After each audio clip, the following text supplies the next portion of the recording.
Hello students, I am Aditi. Welcome to Educap services. आज हम बात करने वाले हैं health, physical and yoga education के कुछ इंपॉर्टेंट टॉपिक्स के बारे में।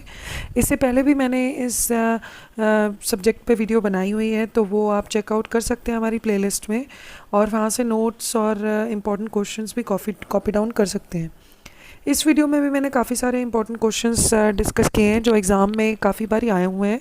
तो एंड तक इस वीडियो को ज़रूर देखिएगा। चैनल को सब्सक्राइब कर लीजिएगा ताकि अपकमिंग सब्जेक्ट्स की भी वीडियोस आप बिल्कुल भी मिस ना करें। तो चलिए स्टार्ट करते हैं आज की वीडियो। आज की वीडियो में सबसे पहला जो टॉपिक हम पढ़ेंगे वो है फ़िज़िकल एजुकेशन। ये बहुत ही ज़्यादा इम्पोर्टेंट टॉपिक है, ऑलरेडी आपके एमडीयू में काफ़ी बार आया हुआ है। तो एमडीयू 2019-21 में भी फ़िज़िकल एजुकेशन से रिलेटेड क्वेश्चन आया है, तो इसे बिल्कुल भी मिस मत करिएगा। पूरी इसमें एक्सप्लेनेशंस आपको मिल जाएंगी। कभी आपसे मिसकंसेप्शंस पूछ लेते हैं, कभी आपसे फ़िज़िकल एजुकेशन के बारे में पूछ लेते हैं, कभी आपसे एम्स एंड ऑब्जेक्टिव्स के बारे में पूछ लेते हैं। तो किसी भी तरीके से आपसे या तो 4 मार्क्स में या 16 मार्क्स में क्वेश्चन आ ही जाता है यूजुअली एग्ज़ाम में। तो फिज़िकल एजुकेशन बेसिकली है क्या? फ़िज़िकल एजुकेशन बेसिकली एजुकेशन है थ्रू फिज़िकल एक्टिविटीज़। एक बच्चे की प्रॉपर फुली डेवलपमेंट के लिए, टोटल पर्सनालिटी डेवलपमेंट के लिए, उसकी बॉडी में, उसकी माइंड की डेवलपमेंट, उसकी स्पिरिट डेवलपमेंट के लिए। तो फिज़िकल एजुकेशन में हम एक्टिविटीज़, फिज़िकल एक्टिविटीज़ के थ्रू ही आपकी पर्सनालिटी को ओवरऑल डेवलप करेंगे। तो फिज़िकल का क्या मतलब होता है? Which is related to body. और एजुकेशन का क्या मतलब है? Knowledge. Thus physical education basically आपको नॉलेज देता है आपकी बॉडी के ही बारे में। अब इसके काफ़ी सारे मिसकंसेप्शंस हैं जो एग्ज़ाम्स में भी कभी कभी पूछ लिए जाते हैं कि क्या क्या धारणाएं हैं जो गलत हैं फ़िज़िकल एजुकेशन के बारे में, जो कि एक्चुअल में ट्रू नहीं है। तो वो पढ़ लेते हैं। जैसे हमें बोलते हैं कि मिस यूज़ ऑफ टाइम है, फ़िज़िकल एजुकेशन को पढ़ने का कोई भी फ़ायदा नहीं है, जो कि बिल्कुल ही गलत धारणा है। आपको अपनी बॉडी के बारे में अपनी नॉलेज ही नहीं होगी तो आपको हेल्दी लाइफ लीड कैसे कर पाओगे? तो बेसिकली फ़िज़िकल एजुकेशन आपको फ़िज़िकल एक्टिविटीज़ के थ्रू आपकी बॉडी की नॉलेज भी देता है, प्लस कौन सी गेम्स आपके लिए कितनी ज़्यादा हेल्पफुल है, प्लस आपके लिए क्या मेंटल स्टेबिलिटी के लिए आपको कौन कौन सी एक्सरसाइज करनी चाहिए, प्लस आपको सारी चीज़ें जो मिलती हैं इस एजुकेशन के अंदर आपको मिलती ही मिलती हैं। तो हेल्थ रिलेटेड या फिज़िकल बॉडी रिलेटेड जितनी भी इंफॉर्मेशन है, it can not be a waste of और misuse of time, because यही आपको एक हेल्दी लाइफस्टाइल की तरफ थोड़ा हेल्प करेगी बढ़ने के लिए। तो इसकी जानकारी होना, इसकी नॉलेज होना, इसका ज्ञान होना बहुत ही ज़्यादा इम्पॉर्टेंट है। आप तभी हेल्दी भी रह पाओगे। फ़िज़िकल एजुकेशन सिर्फ खेलने के टाइम पे ही यूज़ होती है, तो ऐसा कुछ भी नहीं है। बाकी बहुत सारे एस्पेक्ट्स हैं फ़िज़िकल एजुकेशन के अंदर जो कि जिसकी आपको नॉलेज भी मिलेगी, बॉडी से रिलेटेड भी, कि किस टाइम पे क्या क्या चीज़ें करनी चाहिए। प्लस ये नहीं कि सिर्फ खेल कूद से ही रिलेटेड हो, और भी सारे एस्पेक्ट्स इसमें पढ़ाए जाते हैं।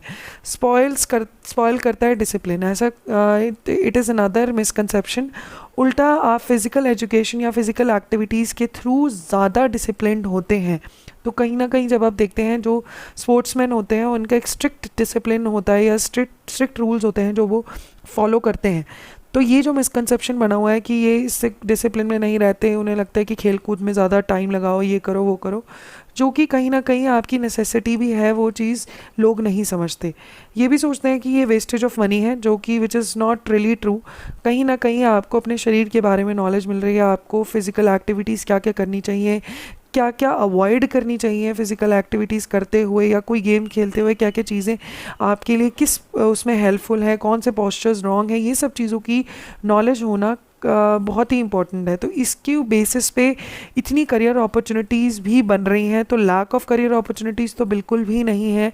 आप देखते हो हर स्कूल में स्पोर्ट्स टीचर फ़िज़िकल एजुकेशन आपको पढ़ा भी रहा होता है, प्लस काफ़ी सारे गेम्स में इन्वॉल्व भी रखता है। तो करियर अपॉर्चुनिटी टीचिंग लाइन में भी इसकी नहीं है। प्लस आप इतने सारे स्पोर्ट्स खेलते हो तो आप पर्सनली आप अकेडमी भी खोल सकते हो, प्लस आप अपनी गवर्नमेंट के लिए, अपने कंट्री के लिए खेल सकते हो।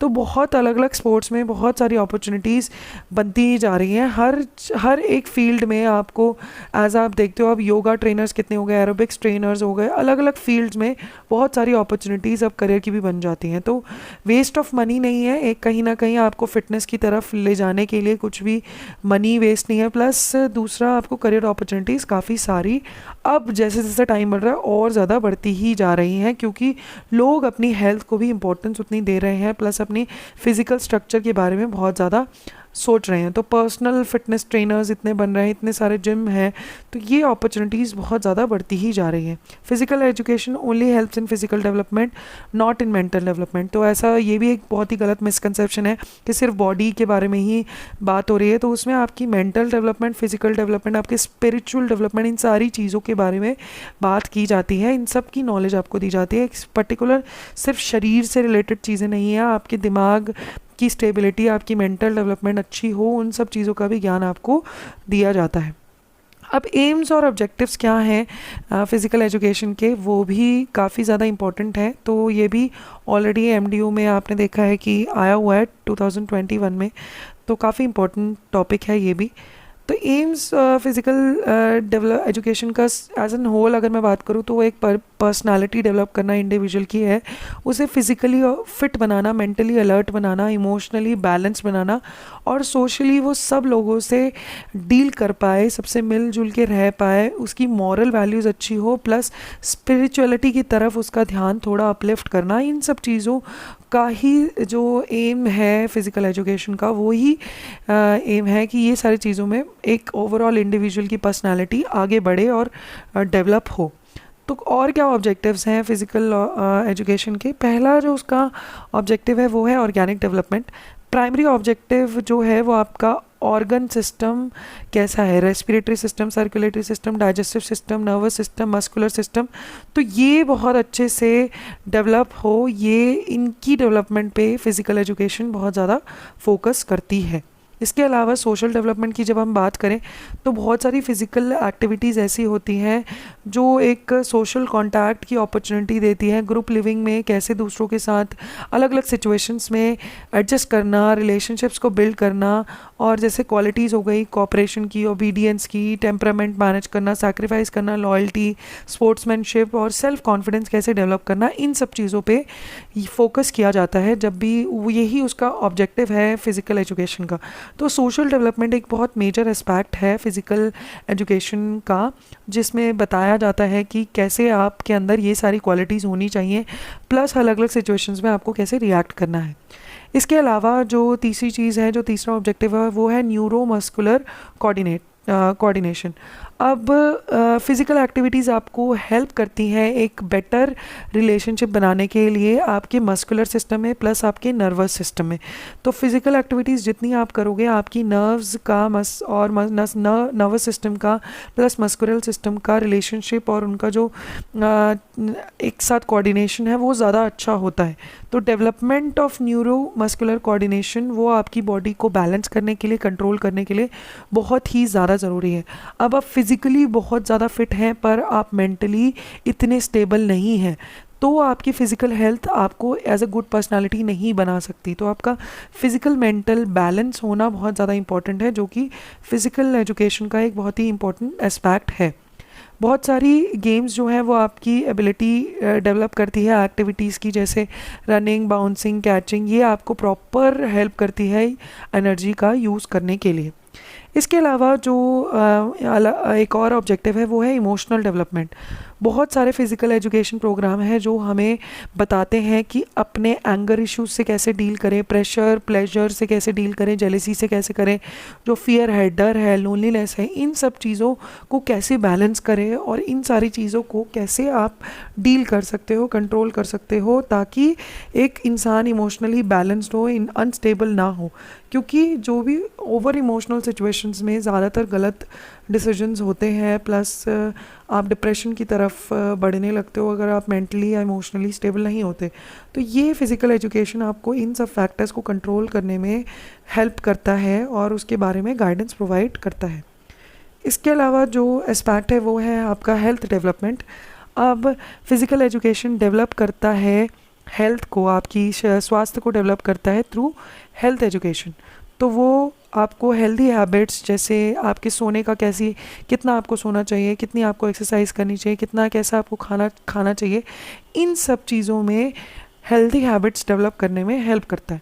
वो आपको बताएगा भी, गाइड भी करेगा। तो ये जो सारी नॉलेज है वो कहीं ना कहीं आपकी ओवरऑल हेल्थ को इम्प्रूव करती है, इसीलिए बहुत ज़्यादा इम्पॉर्टेंट है। ये आपकी वरीज, आपकी एनजाइटी जो होती है, आप ओवर थिंक करते हो, उन सब चीज़ों को रिड्यूस करने में, आपकी चिंता को रिड्यूस करने में बहुत ज़्यादा हेल्प करेगी और आपका अप्रोप्रिएट इंटरेस्ट बनाएगी या ऐसी हैबिट्स में एंगेज करेगी जो कि एक्सरसाइजेज हो या गेम्स हो, ताकि आप चिंता या एनजाइटी इशू या ओवर थिंकिंग के शिकार ना हों। तो अब हम बात करेंगे बॉडी पॉस्चर्स या गुड पॉस्चर्स, योगा आसनास के बारे में। तो ये भी काफ़ी इंपॉर्टेंट टॉपिक है, एमडीयू में ऑलरेडी आया हुआ है, तो इसको भी आप बिल्कुल मिस मत करिएगा। तो ये आपसे यूजुअली पूछ लेते हैं कि कौन से अच्छे पॉस्चर्स हैं, किस तरीके से आपको कौन से आसन में बैठना चाहिए, कौन से सही पॉस्चर्स हैं, कौन से गलत पॉस्चर्स हैं, और क्या क्या नुकसान होते हैं गलत पॉस्चर्स के या सही पॉस्चर में बैठने के क्या फ़ायदे हैं। इन सब चीज़ों के बारे में आपसे पूछ सकते हैं आपके एग्ज़ाम पॉइंट ऑफ व्यू से। अब योगा आसनास बेसिकली दो वर्ड से बना है, वो है योगा प्लस आसना।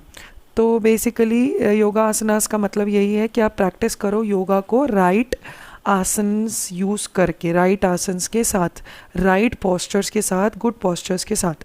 तो बेसिकली योगा आसना एक तरह की फ़िज़िकल प्रैक्टिस है जो कि टोन करती है आपके इंटरनल ऑर्गन्स बॉडी के, और ये आपके माइंड और बॉडी को एक परफेक्ट हेल्थ में रखती है through exercise of body and mind both.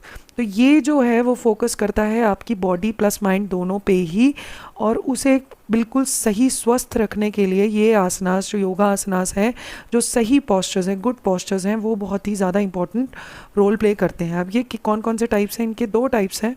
वो है आपके मेडिटेटिव आसनास जो कि इन्वॉल्व करते हैं आपकी मेंटल एक्टिविटी को, जैसे आपके पद्म आसना हो गए, सिद्ध आसना हो गया, सुख आसनास हो गए। तो ये आपके मेडिटेटिव आसनास हैं जो आपकी मेंटल एक्टिविटीज़ को बहुत ज़्यादा इन्वॉल्व करते हैं। इसके अलावा काफ़ी सारे फिज़िकल आसनास भी हैं जो प्राइमरली जिनका फोकस होता है आपकी बॉडी को फिज़िकली फिट रखने के लिए, जैसे भुजंग आसना हो गया, चक्रासना हो गया, ऐसे। तो ये जो आसनास हैं वो फिज़िकल आसनास में आते हैं। तो ये आपकी एंटायर बॉडी सिस्टम को टोन अप करते हैं, उसे स्ट्रेंथ करते हैं और विगर बनाते हैं। प्लस रेगुलर प्रैक्टिस इन आसनास की आपकी वेन्स को, नर्व्स को प्योरीफाई करती है और आपकी गुड हेल्थ को, जो आपकी स्वास्थ्य है, जनरल स्वास्थ्य है, बॉडी है, वो उसे इम्प्रूव करती है मेंटली प्लस फिज़िकली बोथ। तो गुड पॉस्चर जो है, सही आसन में बैठना, काम करना, प्लस सही आसनास में एक्सरसाइज करना बहुत ही इम्पॉर्टेंट है। प्लस ये जो योगा आसनास हैं बहुत ज़्यादा इम्पॉर्टेंस रखते हैं लाइफ में। तो वो क्या क्या इनकी इम्पॉर्टेंस है योगा आसनास की, वो पढ़ लेते हैं। तो योगा आसनास बहुत ज़्यादा इफ़ेक्टिव होती हैं आपकी बॉडी वेस्ट को बाहर रिमूव करने के लिए, और आपकी जो प्रॉपर फंक्शनिंग होती है वो भी, इसकी हेल्थ और हैप्पीनेस वो भी कहीं ना कहीं आपकी बॉडी वेस्ट जब टाइमली रिमूव हो, और ऐसे ग्लैंड्स को एक्टिवेट करना ताकि हेल्थ और हैप्पीनेस आपकी साउंड रहे, अच्छे स्थिति में रहे। तो ये आपको बहुत ही वंडरफुल पावर्स देती है और आपकी लॉन्गेविटी को, आप आगे सालों साल जिए, तंदुरुस्त जिए, उस पर फोकस करती है, उन चीज़ों में हेल्प करती है, बहुत ही ज़्यादा इफेक्टिव होती है। आपकी मेंटल पावर को इम्प्रूव करती है और आपके सेंस ऑर्गन को कंट्रोल करने में काफ़ी ज़्यादा हेल्प करते हैं योगा आसनास। योगा आसना आपकी रेजिस्टेंस पावर जो होती है, डिसीज़ के अगेंस्ट लड़ने की क्षमता या प्रिवेंट करने की क्षमता, वो बढ़ाती है। तो ये अलाउ नहीं करती कि बाहर की जो भी चीज़ें हैं एकदम से बॉडी को अटैक कर दें। तो इन दैट वे ये बॉडी को एकदम फ्री रखती है डिसीज़ से, अगर आप प्रॉपर योगा प्रॉपरली करते हो, योगा आसनास डेली बेसिस पे आपने एक एक्टिविटी अपनी लाइफ में अपना रखी है। तो ये आपकी इलास्टिसिटी बढ़ाती है बॉडी की और आपकी बॉडी को ज़्यादा एक्टिव और सिंपल बना देती है, जो कि बहुत ज़्यादा आपको थकान महसूस नहीं होती। आपके क्लीन ब्लड सर्कुलेट करती है पूरी बॉडी में, और आपको जो बॉडी है उसको इम्प्योरिटीज़ से, गंदगी से बिल्कुल दूर करती है। तो इम्प्योरिटीज़ से जो भी चीज़ें हैं, वो सारी वेस्ट हैं, वो सब बाहर निकाल देगी, और क्लीन जो ब्लड है, साफ़ ब्लड है, उसे सर्कुलेट करती है पूरी बॉडी के अंदर, उसका रेगुलेशन अच्छा बढ़ाती है। योगा आसनास या प्राणायाम अगर आप करोगे तो वह आपके एक्सपेंशन और कॉन्ट्रैक्शन ऑफ लंग्स जो हैं वो आपको और ज़्यादा केपेबल बनाएंगे प्योरीफाई करने के लिए ज़्यादा से ज़्यादा ब्लड को। तो वो बहुत ज़्यादा हेल्पफुल है इन सब चीज़ों में। योगा आसनास आपके डाइजेस्टिव सिस्टम को, डाइजेस्टिव ऑर्गन्स को प्रॉपर ऑर्डर में रखती है, उसकी प्रॉपर फंक्शनिंग के ऊपर फोकस रहता है। योगा आसनास जब भी रहते हैं तो डाइजेस्टिव इश्यूज आपको नहीं होते, पाचन क्षमता आपकी ज़्यादा बढ़ती है। ये आपकी ना तो जरूर मतलब सिर्फ बॉडी हेल्थ ही नहीं, आपकी बाकी जो आपका माइंड है, आपका जो दिमाग है, उसको भी एक सूदिंग इफेक्ट देती है। मेंटल और एथिकल पावर्स आपकी ज़्यादा बढ़ाती है, ज़्यादा पीसफुल आपका दिमाग होता है, बैलेंस होता है, तो कहीं ना कहीं आपको अच्छे अच्छे आइडियाज़ आते ही हैं। योगा आसनास आपको हेल्प करते हैं स्पिरिचुअलिटी की तरफ जाने के लिए, ज़्यादा आपके अंदर स्पिरिचुअल वैल्यूज़ आती हैं। तो ये सब इम्पोर्टेंस है योगा आसनास की, जो आपकी एक हेल्दी लाइफ के लिए कहीं ना कहीं बहुत ही ज़्यादा ज़रूरी है। अब योगा के क्या बेनिफिट्स हैं, कि करने से क्या क्या बेनिफिट्स होते हैं वो पढ़ लेते हैं। फिज़िकल बेनिफिट्स जो योगा के हैं वो आपका एनर्जी क्रिएट करती है, आपका स्टैमिना इंप्रूव करती है, आपका फिटनेस बढ़ाती है, तंदुरुस्ती बढ़ाती है, आपका कंसंट्रेशन लेवल वो बढ़ाती है, आपको बॉडी के बारे में अवेयरनेस होती है कि आपकी बॉडी किस चीज़ पे कैसे रिएक्ट कर रही है, कितनी उसके अंदर स्टैमिना है, क्या क्या चीज़ें हम कर सकते हैं, उसकी क्षमता आपको पता चलती है जब आप योगा प्रैक्टिस करने लगते हैं डेली बेसिस पे। योगा आपकी बॉडी को फ्लेक्सिबल रखती है, एनर्जी जो है आपकी ईजिली फ्लो होती है बॉडी के अंदर, आपकी डाइजेस्टिव सिस्टम को, आपके जो भी एलिमिनेशन प्रोसेस है, बॉडी वेस्ट निकालने का जो प्रोसेस है उसे इम्प्रूव करती है, डाइजेशन को इम्प्रूव करती है, आपके इंटरनल ऑर्गन्स पे काम करती है, एंडोक्राइन सिस्टम, आपका मेटाबॉलिज्म को रेगुलेट करने में ये बहुत ज़्यादा फोकस करती है, आपको रीजेनरेट करती है, आपकी जो टेंशन है, स्ट्रेस है, उसे कम करने में हेल्प करती है, आपका पोस्चर इम्प्रूव करती है जो कि बहुत ज़्यादा ज़रूरी है। गुड पोस्चर बेसिकली, सही आसन, सही आपका बॉडी कैसे पोस्चर में है, वो सबको इम्प्रूव करने में योगा बहुत ज़्यादा हेल्प करती है। डिले करती है आपके एजिंग प्रोसेस को, आपके एक्सेसिव फैट को निकालती है बॉडी में, और आपके सर्कुलेशन को इम्प्रूव करेगी, आपकी स्किन टोन बेहतर करती है। प्लस सब कर सकते हैं इसे, चाहे आप यंग हो, ओल्ड हो, चाहे आप मेल हो, फीमेल हो, सब योगा कहीं ना कहीं प्रैक्टिस कर सकते हो। तो ये बहुत ज़्यादा एक्सपेंसिव इक्विपमेंट्स नहीं चाहिए इसको करने के लिए। पॉस्चर्स आपको फुल बैलेंस्ड प्रोवाइड, एक फुल जो पॉस्चर्स होते हैं योगा के, योगा आसनास आपको एक बैलेंस रेंज ऑफ मोशंस बताती हैं जो कि कहीं ना कहीं ओवरऑल चीज़ों में, आपकी ओवरऑल हेल्थ में बहुत ज़्यादा हेल्पफुल होती है। अब मेंटल बेनिफिट्स क्या हैं योगा के? आपको डिसिप्लिन सिखा देती है, आपके माइंड को काम रखती है, कंसंट्रेशन बढ़ाएगी, आपके स्ट्रेस को रिलीज़ करती है, कम करती है, आपको इमोशंस कैसे कंट्रोल करने हैं, पर्टिकुलरली एंगर इश्यूज़ जिन लोगों को होते हैं उन्हें योगा प्रैक्टिस करनी चाहिए, वो आपको एंगर इश्यूज से डील करने में काफ़ी ज़्यादा हेल्प करती है। एंजाइटी इश्यूज आपके डील करती हैं। आपकी पॉजिटिव और हेल्दी एटीट्यूड योगा के थ्रू होता है। प्लस ये फ्लेक्सिबिलिटी, आपकी फ्लेक्सिबल माइंड बनाती है ताकि ईजीली आपकी एनर्जी फ्री फ्लो हो सके। तो मेंटली आपको स्ट्रेस फ्री रखने में, डिसिप्लिन रखने में, इमोशंस को कंट्रोल करने में, एंगर इश्यूज डील करने के लिए, एंजाइटी को डील करने के लिए, एक हेल्दी एटीट्यूड और पॉजिटिविटी बढ़ाने के लिए बहुत ज़्यादा योगा हेल्पफुल है। और ये सारे मेंटल बेनिफिट्स आपको योगा से ही मिलते हैं। अब आसनास करने के टाइम पे कौन कौन से प्रिकॉशंस आपको लेनी चाहिए, ये बहुत ही ज़्यादा इंपॉर्टेंट है। तो राइट वे ऑफ डूइंग आसनास आपको पता होना चाहिए कि क्या क्या चीज़ें आपको योगा आसनास करते हुए नहीं करनी है। तो इन सब चीज़ों के बारे में या तो आपको ध्यान रखना है जब भी आप योगा आसनास या आसन्स परफॉर्म कर रहे हो। तो पहली चीज़ जो है वो है आपका एम्प्टी स्टमक।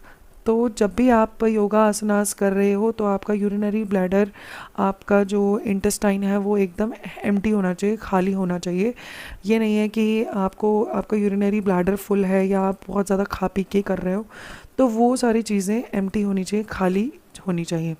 ब्रीदिंग कैसी होनी चाहिए? आपको ब्रीद यूजुअली आसनास के थ्रू, नोज़ के थ्रू ही करना चाहिए, अनलेस और अदरवाइज़ कोई पर्टिकुलर आसनास या पर्टिकुलर पोस्चर में कुछ और इंस्ट्रक्ट किया गया हो। बॉडी ड्यूरिंग प्रैक्टिस आपका माइंड और बॉडी टेंशनलेस होना चाहिए, रिलैक्स रहने की कोशिश करनी चाहिए। आपको ऐसे पोस्चर्स इस वे में ट्राई करने चाहिए कि वो ज़्यादा एग्जर्ट ना हो। स्लोली जब आप प्रैक्टिस करते रहेंगे तो आप वो पोस्चर्स परफेक्टली कर पाएंगे। तो एकदम से एग्जर्शन नहीं दे रहा, धीरे धीरे प्रैक्टिस करके ही आप आगे बढ़े, ये नहीं कि आज ही एकदम करेक्ट पोस्चर में आना है। ये स्ट्रेस आपकी बॉडी में या टेंशन नहीं होनी चाहिए। धीरे धीरे प्रैक्टिस करिए, स्लोली एंड स्टडीली आप पोस्चर्स को परफेक्टली परफॉर्म कर पाएंगे। ड्यूरेशन, हर पोस्चर को करने की एक टाइम लिमिट होती है जो कि एक योगिक प्रैक्टिस में मेंशन की गई है। तो जो भी क्रॉनिक प्रॉब्लम से डील कर रहे हो तो वो आपको योगा इंस्ट्रक्टर या योगा टीचर जो आपकी गाइडेंस के लिए हो तभी आपको ये सारी आसनास को करना चाहिए। अगर आपको कोई भी क्रॉनिक या कोई भी प्रॉब्लम या कोई डिसीज़ है तो ये सुपरविज़न योगा एक्सपर्ट टीचर का आपके पास होना चाहिए जो आपको बताए कि कितने टाइम तक आपको एक पर्टिकुलर आसन करना है। इसके अलावा आपको अवेयरनेस होनी चाहिए कि योगा सिर्फ एक मियरली एक्सरसाइजिंग नहीं है। बेसिकली आपको फुली बॉडी के बारे में इसको पता होना चाहिए, कॉन्शियस होना चाहिए कि कब आप अनकंफर्टेबल फील कर रहे हो, कब आप कर पा रहे हो, कब आपको इसकी प्रैक्टिस करनी चाहिए, कब रुक जाना चाहिए या कब आपको एक्सपर्ट से पूछना चाहिए इन पोस्चर्स को करते हुए। तो आपको पता होना चाहिए कि कुछ अनकंफर्टेबल फील तो नहीं हो रहा है इनको करते हुए। इन केस आप फील कर रहे हो तो उसका एक एडवर्स इफेक्ट हो सकता है, तो आपको उस टाइम पर वो चीज़ को स्टॉप कर देना चाहिए। तो फुली आपको देखना चाहिए कि आपकी बॉडी इस आसन को परफॉर्म करने में कैसे रिएक्ट कर रही है, वो सब चीज़ों की आपको अवेयरनेस होनी चाहिए। प्रेफरेबली जब भी आप प्रैक्टिस करें तो आप बात जो है वो करने के बाद ही, नहाने के बाद ही योगा को प्रैक्टिस करें, तो कि वो आपको बॉडी को लाइट फील कराती है, फ्रेश फील कराती है और इलास्टिसिटी बढ़ाती है, फ्लेक्सिबिलिटी बढ़ाती है और आपको जो कि आसनास करने में प्रॉपरली करने में हेल्पफुल होता है। प्रॉपर प्लेस देखें आसनास परफॉर्म करने के लिए, क्लीन होना चाहिए, पीसफुल होना चाहिए, पूरी फुली वेंटिलेटेड होना चाहिए, फ्रेश एयर आ जा सके ऐसा होना चाहिए। रग ब्लैंकेट कैसा होना चाहिए, इवन सरफेस होना चाहिए, बहुत ज़्यादा सॉफ्ट मैट्रेसेस नहीं होनी चाहिए, हद से ज़्यादा हार्ड भी नहीं होनी चाहिए। तो ये सब चीज़ें आपको चेक करनी चाहिए। क्लोथ्स आपके कंफर्टेबल होने चाहिए, ये नहीं बहुत ज़्यादा टाइट या अनकंफर्टेबल क्लोथ्स में आप कर रहे हो तो आप इतना ज़्यादा काम स्ट्रेस फ्री नहीं हो पाएंगे। तो क्लोथ्स भी बहुत मैटर करते हैं, कंफर्टेबल क्लोथ्स वेयर करें जब भी आप योगा आसनास कर रहे हैं। तो इसके अलावा आप अंडर सुपरविजन रख करें तो आसनास आपको यूजुअली प्रॉपर प्रोसीजर पता होना चाहिए, आपको थ्रू प्रॉपर नॉलेज होनी चाहिए जब भी आप इन आसनास को करने चाहिए कि कब कौन से टाइम पे कौन सा आसन करना है, कौन सा पहले करना है, कौन सा बाद में करना है। तो इन सब चीज़ों की नॉलेज होनी चाहिए। तो बेटर है आप एक योगा इंस्ट्रक्टर की सुपरविजन में इन सब को परफॉर्म करें। इसके अलावा रिलैक्सेशन, बिफोर स्टार्टिंग आसनास आप अपनी बॉडी को, अपने माइंड को प्रॉपरली ब्रीथ करें, नॉर्मली या रेस्टफुल स्टेट में लाएं, ताकि एट द एंड ऑफ आसनास आप ज़रूर शवासना करें थोड़े टाइम के लिए, ताकि आपको फील हो वंडरफुल पावर्स और नेक्स्ट आसनास के लिए आपकी ब्रीथ नॉर्मल बन जाए। तो शवासना जब भी आप कोई आसन परफॉर्म करें उसके बाद ज़रूर परफॉर्म करें इस आसन को, थोड़ा रेस्ट लें, नॉर्मल ब्रीदिंग में आए, उसके बाद दूसरा आसन परफॉर्म करें। पर्सन जो इनको फीवर हो या क्रॉनिक डिसीज़ हो उन्हें आसनास नहीं करने चाहिए। वो प्रेग्नेंट वुमेंस को भी आप आसनास, यूजुअली जो इतने सारे फिज़िकल आसनास हैं उन्हें अबैंडन किया जाता है, बट प्रेगनेंसी के टाइम पे भी सर्टन योगा आसनास हैं जो आप कर सकते हो जो कि आपकी प्रेगनेंसी में भी हेल्प कर सकती हैं। तो हर आसन आप बीइंग अ प्रेग्नेंट वुमेन नहीं कर सकते, बहुत सारे आसन हैं जो रिस्ट्रिक्टिव होते हैं। और मेंस्ट्रुएशन साइकिल के टाइम पर भी काफ़ी सारे आसनास हैं जो आप नहीं कर सकते क्योंकि आप इतने ज़्यादा चेंजेस, जो हार्मोनल चेंजेस आपकी बॉडी में हो रहे होते हैं वो डील कर रहे होते हैं। इसके अलावा स्लो मोशन को फॉलो करें, एकदम से हड़बड़ाहट में या जल्दबाजी में कोई भी आसन परफॉर्म ना करें, ना ही कोई जर्क दें अपनी बॉडी को। आप आराम से धीरे धीरे सारे आसनों को परफॉर्म करें, स्ट्रेच करें अपने हाथ पैरों को बहुत स्लोली फुली एक्सटेंड तक और फिर रिलैक्स करें। सीरियल वाइज करें, एक पर्टिकुलर सीक्वेंस होना चाहिए आसनास करने के लिए। इजी आसन्स पहले करें, धीरे धीरे आप जब प्रैक्टिस करते रहें और आपका पेशेंस लेवल और बढ़ता रहे तो तब आप बाकी के आसनास की तरफ बढ़ें। तो एक प्रॉपर सीरियस होना चाहिए कि इजी से आप डिफ़िकल्ट की तरफ बढ़ें। ऐसा नहीं हो पहले दिन ही आप डिफ़िकल्ट आसनास परफॉर्म करने का ट्राई करें जबकि आपकी बॉडी एक नॉर्मल आसन के लिए, एक ईजी आसन के लिए भी अभी प्रिपेयर नहीं हुई है। खाना जो भी आप खाएं वो इन आसनास के 1 घंटे बाद ही खाएं। रेगुलरिटी होनी चाहिए ये आसनास को परफॉर्म करने के लिए ताकि आपको अच्छे से अच्छा रिजल्ट मिले। तो सही जो पोस्चर है वो इतना इम्पोर्टेंट क्यों है, गुड पोस्चर इतनी ज़्यादा इम्पोर्टेंस क्यों रखते हैं, एडवांटेजेस क्या होती हैं। आप जो भी अवॉइड होते हैं, आपके जॉइंट्स में जो भी पेन होती हैं, अब नॉर्मल चीज़ें होती हैं वो जॉइंट्स के अंदर, जब भी आप सही पोस्चर में बैठे हैं या सही सही तरीके से बैठे हैं, सही आसन में बैठे हैं, तो ये सारी प्रॉब्लम्स आपको joints related problems, pain, stiffness, ये सब नहीं होती। आपकी अगर स्पाइन जो है वो अब नॉर्मली अलाइंड नहीं होगी, आगे पीछे नहीं होगी, अगर आप सही प्रॉपर पोस्चर में, अच्छे पोस्चर में बैठे हैं। तो गुड पोस्चर में बैठना, अब आप देखते हैं ऑफिस के टाइम पे आपके कंधे झुके हैं, आगे की तरफ बेंड हैं, कभी आपके ये जॉइंट में पेन हो रहा है, कभी लोअर बैक में पेन हो रहा है, तो क्यों होता है? ये सब आपके पोस्चर इशू ही हैं। तो अगर आप एक सही पोस्चर में, सही तरीके से, सही आसन में बैठे हैं तो ये सारी प्रॉब्लम्स आपको नहीं होती, स्पाइनल इश्यूज़ नहीं होते, अब नॉर्मली अलाइंड नहीं होता। आपका लेस स्ट्रेस पड़ता है लीगामेंट्स के ऊपर, जो कि स्पाइंस को अलाइन करने में हेल्प करता है। आप मसल पेन आपको अवॉइड कर सकते हैं जब भी आप सही पोस्चर में बैठे हैं। तो अगर आप गलत पोस्चर में होते हो तो ये पेन्स होना बहुत ही कॉमन है, जो कि होता है। आपके बैक पेन को प्रिवेंट करता है, आपको फिट और हेल्दी रखने में हेल्प करता है, आपकी क्रोनिक डिसीजेज जैसे अर्थराइटिस होते हैं इन सब को रिड्यूस होने, इनके रिस्क को इन सारे डिसीजेस के होने के रिस्क को कम करता है, और आप जो फटीक है उसे अवॉइड करते हैं। प्लस मसल्स आप एफिशिएंटली यूज़ कर पाते हो अगर आप एक सही पोस्चर में बैठे हो। अब आप एक गलत आसन में, गलत पोस्चर में बैठे हो तो वो होता क्या है? बेसिकली एक अननेचुरल वे में बैठे हो, जो कहीं ना कहीं आपके मसल्स में, लिगामेंट्स में एक स्ट्रेन डाल रहा है, स्ट्रेस डाल रहा है और ज़ोर डाल रहा है, जो कहीं ना कहीं आपकी बॉडी के बाकी पार्ट्स को, जॉइंट्स को अफेक्ट कर रहा है, मसल स्ट्रेंथ को अफेक्ट कर रहा है। तो वो जो पोस्चर है, जो तरीका है, जिस आसन में आप बैठे हो या जिस तरीके से आप बैठे हो, वो गलत है। तो अननेचुरल वे में ना बैठें, ताकि आपकी बॉडी या मसल्स या लीगामेंट्स पे स्ट्रेस ना आए या स्ट्रेन ना आए। इसका एग्जांपल क्या है? जब आप एक कंप्यूटर पे बैठे हैं तो एकदम से आगे कंप्यूटर की तरफ झुक के बैठे हैं, या तो पहले आपको अच्छा लगेगा, रिलैक्स सा फील होगा, बट आपके जो शोल्डर्स हैं, आपकी जो नेक है, वो कहीं ना कहीं थोड़े टाइम में बेंड हो जाएगी। तो अगर आप इस पोस्चर में स्ट्रे ही रहेंगे, ज़्यादा देर तक रहेंगे, तो आपको कहीं ना कहीं गर्दन में, आपकी लोअर बैक में, आपके शोल्डर्स में पेन होना चालू हो जाएगा। तो इवेंचुअली पहले तो इजी लगता है कि झुक के आगे की तरफ बेंड होके बैठ जाओ, पर लेटर ऑन आपकी बैक में पेन होने लगेगा, ज़्यादा देर तक बैठने पे आपके शोल्डर्स में पेन होने लगेगा, आपकी गर्दन में दुखने लगेगा। तो ये कहीं ना कहीं बैड पोस्चर्स होने के नुकसान होते हैं, इसलिए सही पोस्चर की बहुत ज़्यादा इम्पोर्टेंस है। आप यूजुअली आराम से बैठ जाते हैं, खड़े हो जाते हैं गलत पोस्चर में, तो वो बहुत सारी प्रॉब्लम्स क्रिएट कर सकता है।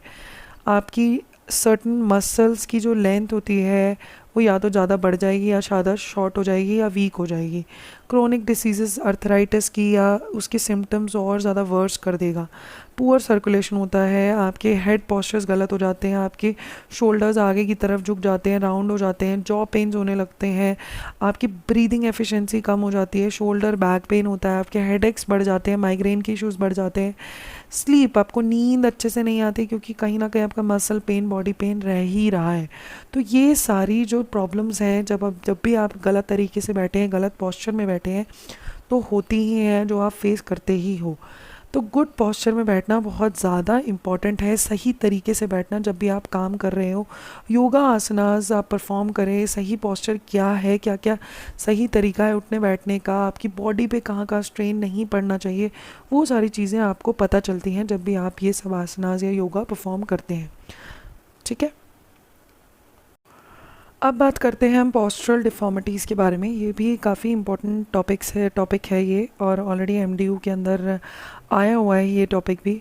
तो बेसिकली पोस्चर होता क्या है? बेसिकली पोस्चर होता है एक पोजीशन एक बंदे की, जब वो खड़ा है, बॉडी की उसकी पोजीशन, जब वो खड़ा है, बैठा है, चल रहा है, सो रहा है, किस पोस्चर में है, किस तरीके से उसकी बॉडी है।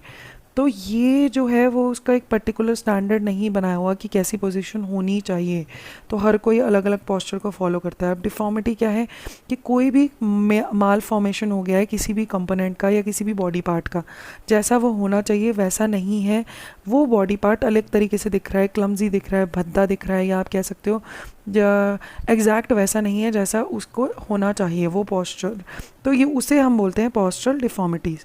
तो बहुत सारे पोस्चरल डिफॉर्मिटीज़ होते होती हैं, जैसे कि नॉक नीज, बो लेग्स या फ्लैट फुट, स्कॉलिसिस, लॉर्डोसिस या काइपोथिस। तो बहुत जो भी कॉमन जो पोस्चरल डिफॉर्मिटीज़ हैं जो आप देखते हो कि जैसे आपकी पोस्चर होना चाहिए वैसा नहीं है, प्लस आपकी बॉडी पार्ट ने वो चीज़ को चेंज कर लिया, बॉडी पार्ट वैसा नहीं दिखता जैसा दिखना चाहिए था, वह एग्जैक्टली उसकी फॉर्मेशन में थोड़ा चेंज हो चुका है, या जन्म से ही है या आपके पोस्चर की वजह से हो गया है। तो ये कॉमन चीज़ें जो आप ऑब्ज़र्व करते हो वो है पोस्चरल डिफॉर्मिटीज़। अब सबसे पहले जो हम बात करेंगे पोस्चरल डिफॉर्मिटीज़ में वो है नॉक लीज के बारे में।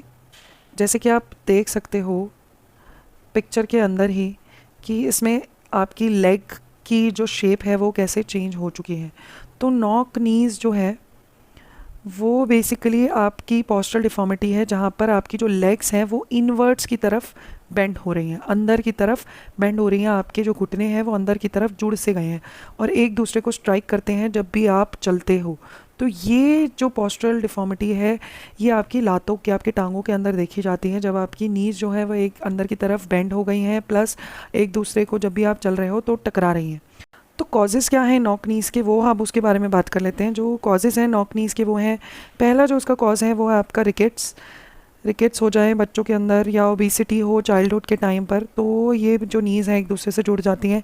मस्कुलर और लीगामेंट जो वीकनेस है जल्दी स्टेज पे, अर्ली स्टेज पर, वो भी एक रीज़न हो सकता है कि आपकी नीज़ जॉइंट हो जाएं और वॉक करते टाइम एक दूसरे को स्ट्राइक करे। बैलेंस डाइट नहीं मिल रहा है, फ्लैट फुट हो गया है उनका, कर्व नहीं है उसके अंदर, या कोई भी फ्रैक्चर हुआ है नी जॉइंट से रिलेटेड, तो ये सारी नॉक नीज़ की प्रॉब्लम हो जाती है और बच्चे की जो टांगें हैं वो इस प्रकार से दिखने लगती हैं। प्रिकॉशंस क्या ले सकते हो आप, बैलेंस डाइट लो, बेबीज़ को बहुत जल्दी स्टेज पे चलने के लिए फोर्स ना करें, जब उनका टाइम हो वो तब ही चलाएं उन्हें। ये नहीं कि 5-6 महीने का ही बच्चा और आप उसे चलाने की कोशिश कर रहे हैं, तो ये प्रॉब्लम होने के चांसेस ज़्यादा बढ़ जाते हैं। प्रॉपर एक्सरसाइजेस परफॉर्म करें ताकि नॉक नीज जैसी प्रॉब्लम आपको ना हो, आपके घुटने सही रहें, एक दूसरे से ना जुड़ें और आपकी जो लातें हैं वो अंदर की तरफ बेंट ना हो। इसके बाद जो हम बात करेंगे पोस्चरल डिफॉर्मिटी की वो है फ्लैट फुट।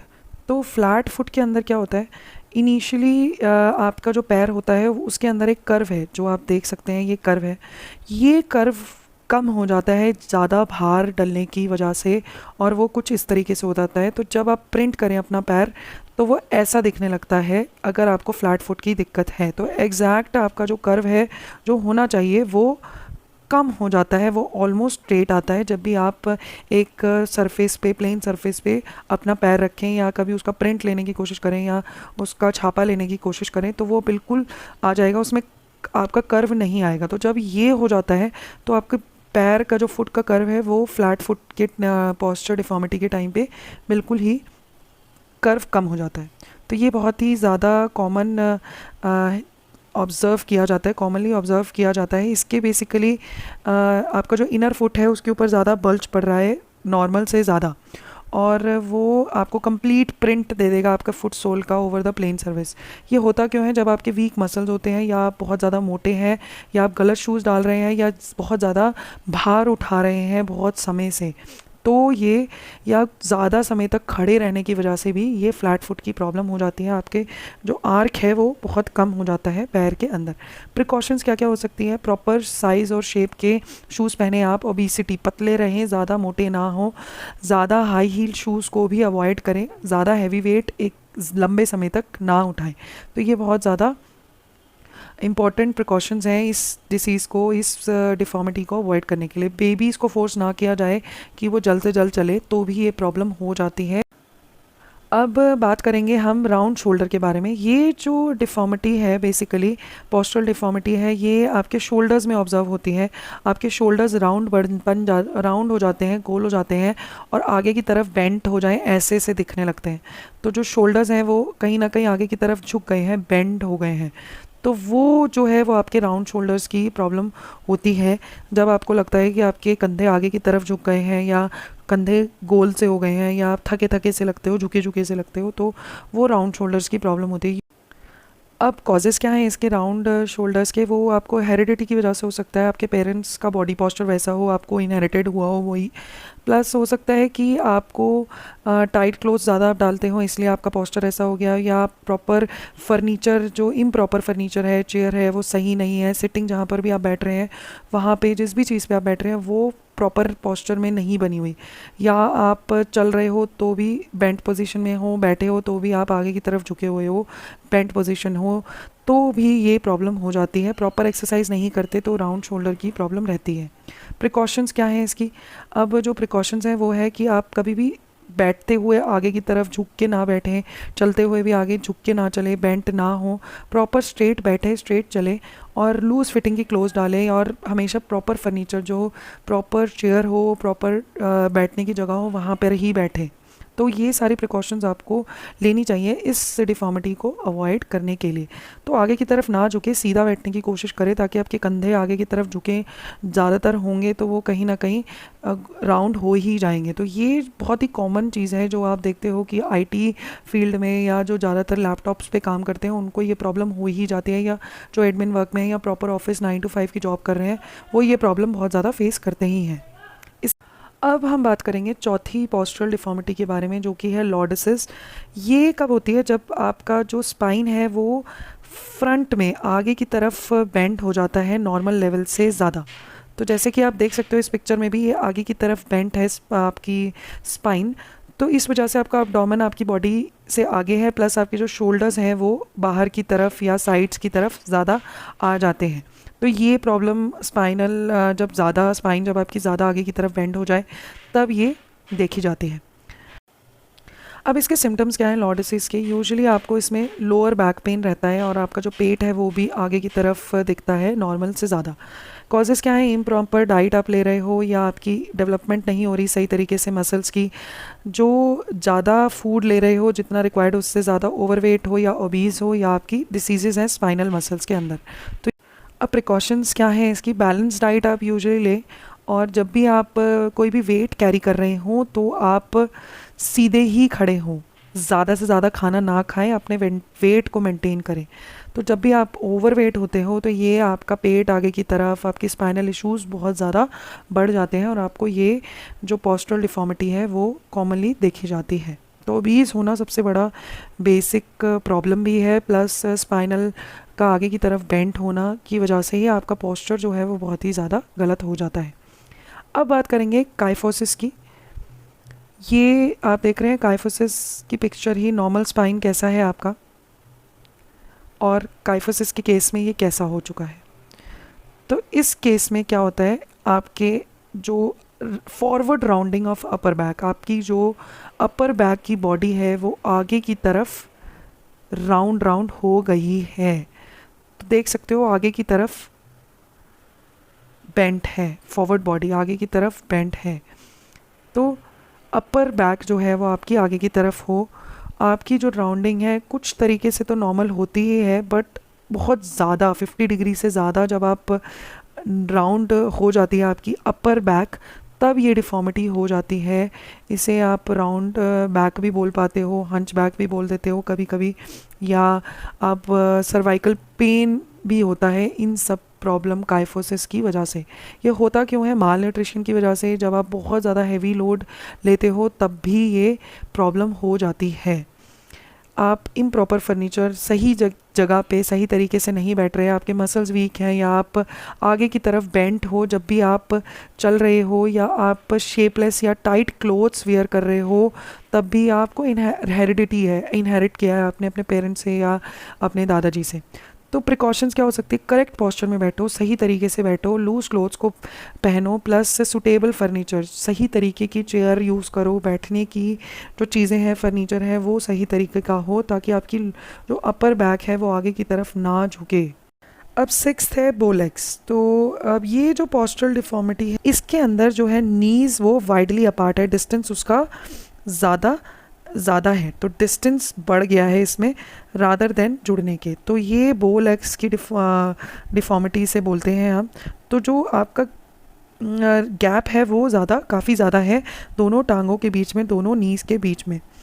तो it occurs during the childhood, usually ये बचपन में ही हो जाता है। बो लेग्स बहुत बेबीज़ में बहुत ज़्यादा कॉमन है, और ये आप देखते हैं कि यूजुअली बच्चे जैसे जैसे ग्रो होते हैं तो ये प्रॉपर शेप में आ जाता है। यूजुअली टॉडलर्स में होता है due to lack of nutrition नहीं मिलता सही समय पर, खान पान अच्छा नहीं होता, तब बच्चों में ये देखा जाता है। इसके कॉजेज़ क्या हो सकते हैं? इसका भी कॉज जैसे नी लॉक का था, नॉक नीज का था, रिकेट्स, इसका भी कॉज रिकेट्स है। प्लस डेफिशिएंसी हो अगर आपको विटामिन डी की या कैल्शियम की, या आप सही तरीके से नहीं चल रहे हो, या बहुत ज़्यादा ओबीज़ हो, या आप फुटवेयर्स डिफ़ॉल्टेड या गलत डाल रहे हो, और तब ये होने के चांसेस बढ़ जाते हैं। या फिर आप बेबी को बहुत ज़्यादा फोर्स कर रहे हो कि वो जल्द से जल्द चले, जबकि उसकी स्टेज वो चलने की अभी तक नहीं आई है। तो ये जो बो लेग्स की प्रॉब्लम है, लेग्स की प्रॉब्लम है, ये अराइज होती है। तो आज के वीडियो में इतना ही। अगर आपको वीडियो अच्छी लगे तो आप अपने फ्रेंड्स के साथ इसे शेयर कर सकते हैं, लाइक कर सकते हैं, और चैनल को सब्सक्राइब कर लीजिएगा ताकि अपकमिंग वीडियोस बिल्कुल भी मिस ना हो। Thank you very much.